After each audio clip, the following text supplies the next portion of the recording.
and welcome to Your Vote Counts, a public informational, nonpartisan program designed to get the public acquainted with the candidates vying for the 2024 general election races of Kaiser City Mayor, Kaiser City Council, Marion County Sheriff, Senate District 9, House Districts 17, 18, 19, 20, 21, 22, 23, and Congressional Districts 5 and 6. These interviews come to you through the producers at Capital Community Media with collaboration on questions and moderators from the American Association of University Women and League of Women Voters, Marion and Polk counties. All candidates for these races were invited, and 65% chose to participate. Candidates did not receive the questions prepared by the League of Women Voters ahead of time.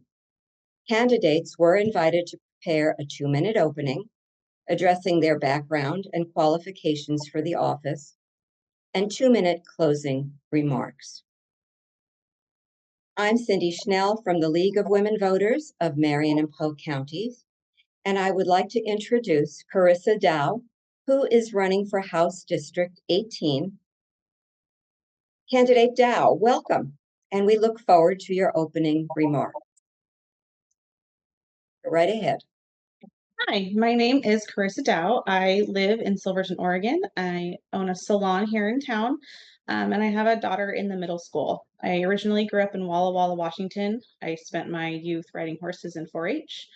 And my education background is I went to private Adventist school all the way through high school, and then attended cosmetology school in Salem, Oregon after we moved here in 2012.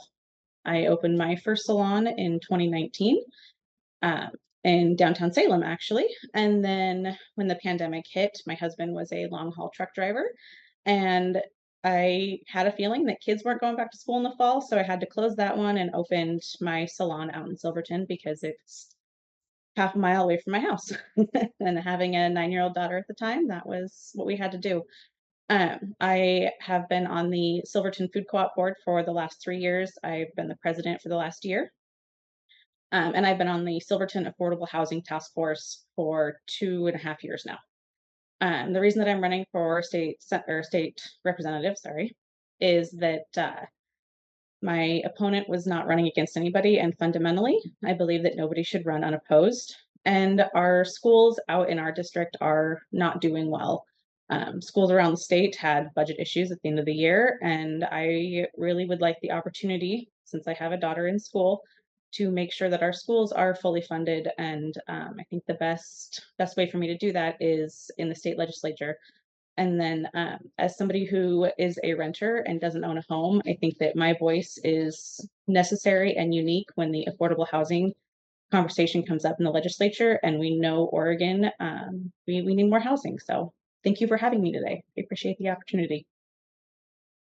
Thank you. And now we'll proceed to questions. First question. How would you ensure that Oregon has the resources to provide all Oregonians access to affordable, quality health care? I'm a big supporter of healthcare for all Oregon. I have friends that are on the board, but most of all, my husband is type 1 diabetic, and he's been diagnosed for about 8 years now. And almost half of the time, we actually kept him alive via free samples of insulin from the doctor because we didn't have healthcare. I firmly believe that single payer healthcare is the way to go. It's been proven to be a cheaper option, and it makes sure that everybody's covered because nobody should be without healthcare coverage. So if there is a vote to support healthcare for all Oregon and implement it, I will fully back that. And second question, what is the future of hydropower in Oregon?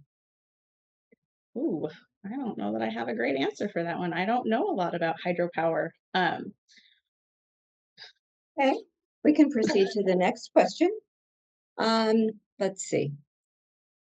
What is the role of House District 18 in helping cities and counties with policy and funding issues dealing with houselessness. What ideas do you support?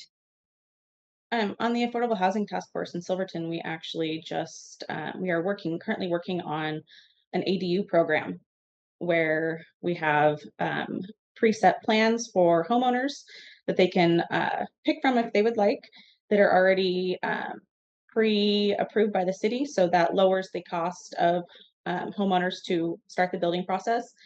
And we are recommending to council that homeowners receive the system development charges at a reduced rate in exchange for providing the homes at 60% of the area median income in rent for the first 5 years.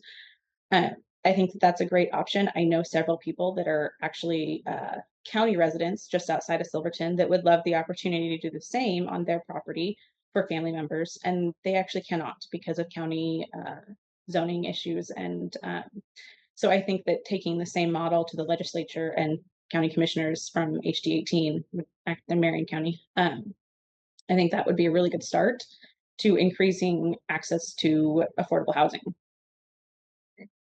I'm going to skip to another question that kind of you've mentioned here. Describe both a positive and negative impact if there's expansion of urban growth boundaries within the state in order to make room for a major semiconductor or advanced manufacturing projects. I think that our urban growth boundaries have been in place for a little over 50 years. I think it's 51 years, and they've worked well.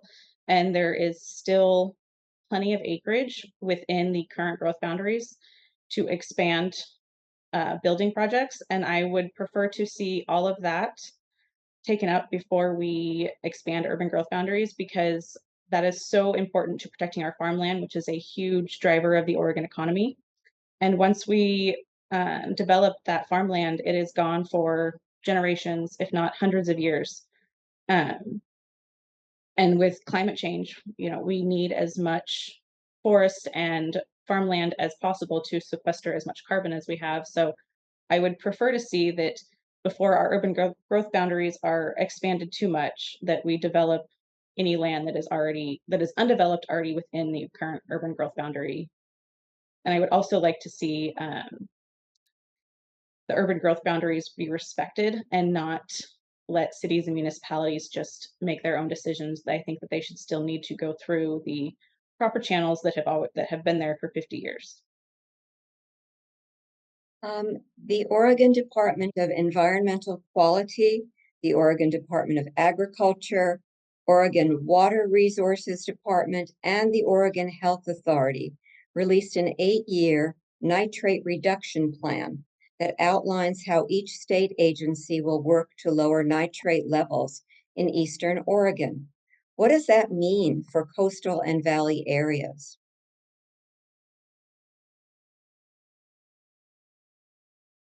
And I wish I had an answer for we, that, but we have plenty more questions. I'll just go on. But I will absolutely do some research on that because that is very interesting. Mhm. Okay, Oregonians depend on reliable and affordable energy resources while meeting climate goals and supporting strong economic development.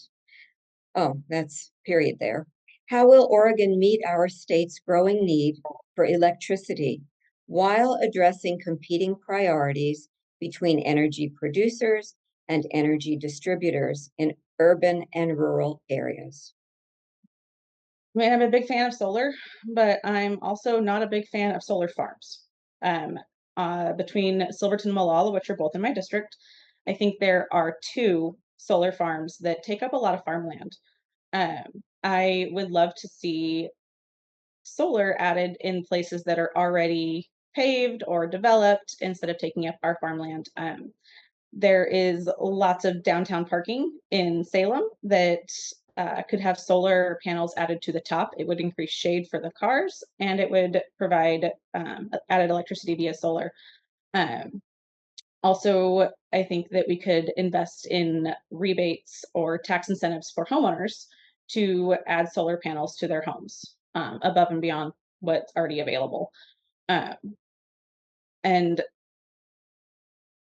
I mean, I know there's a lot of research behind nuclear power, but I'm not really well enough versed on that. So my preferred method at this point is solar power because we've got a lot of it, or a lot of it available. Okay. And what elements do you support that would ensure financial stability for Oregon's future? Um, I do think that we need to raise the minimum wage in Oregon. It's not a living wage. Um, I think in Silverton, I don't know what the current number is, but I know a couple of years ago, the living wage was about $25 an hour. I know nationally the talk has been $15 an hour since I was in high school, but we've gone beyond that. So I do think that an increase in minimum wage would be a good first starter. But I also would like to consider first-time homebuyer assistance for Oregonians at the state level because we know that buying homes is one of the biggest drivers for economic success and increased wealth. Okay. You answered that one. Okay, and so speaking to your particular district, what do you see happening in the areas of population growth, emergency preparedness, and financial challenges?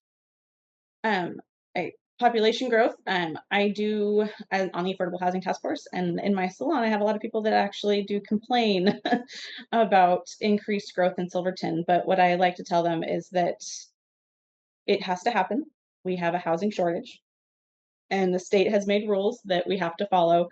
And if we don't, they will come in and do it for us. So making sure that the solutions to increasing housing are community minded, making sure that the community has input, but also educating the community on the fact that it's not an option. We don't have enough houses. We have to address this issue.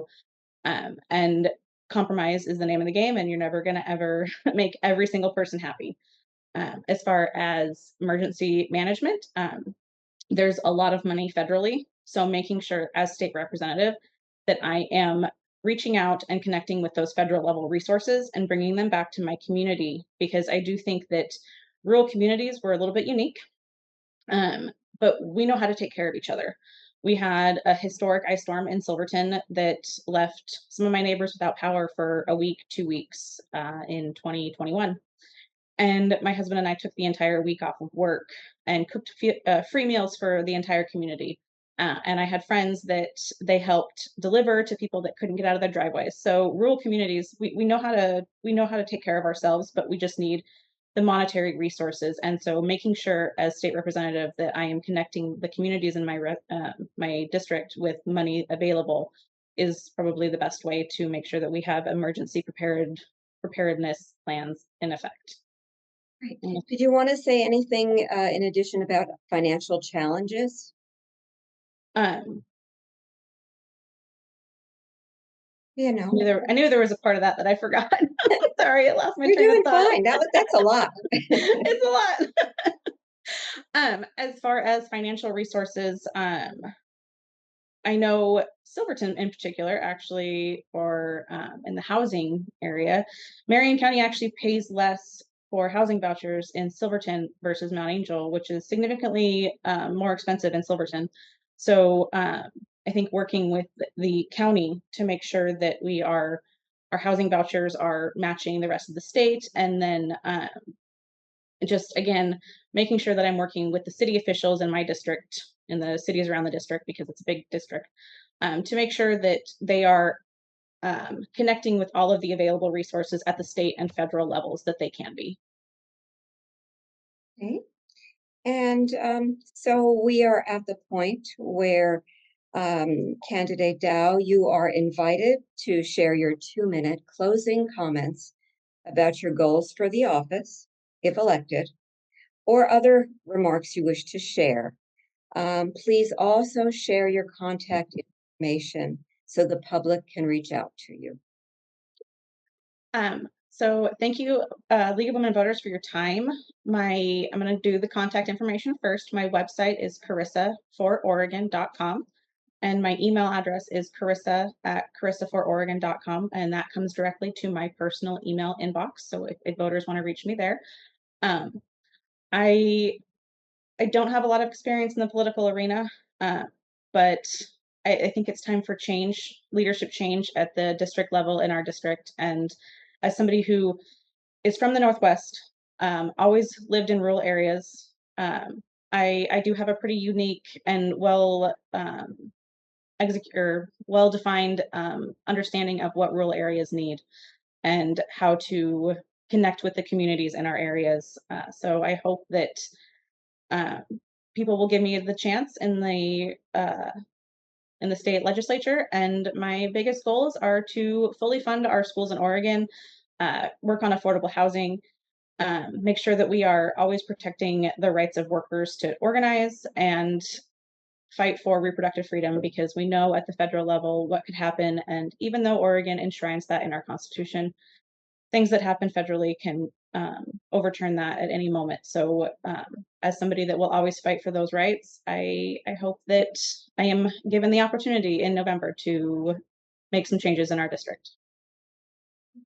Well, thank you, Candidate Dow, for the interview today and for sharing your thoughts. And also thank you to Capital Community Media for their extensive technology and producer skills used to create this program. Thank you to the League of Women Voters of Marion and Polk counties for the design and preparation of the program. And thanks to you, the public, for watching in order to become an informed voter.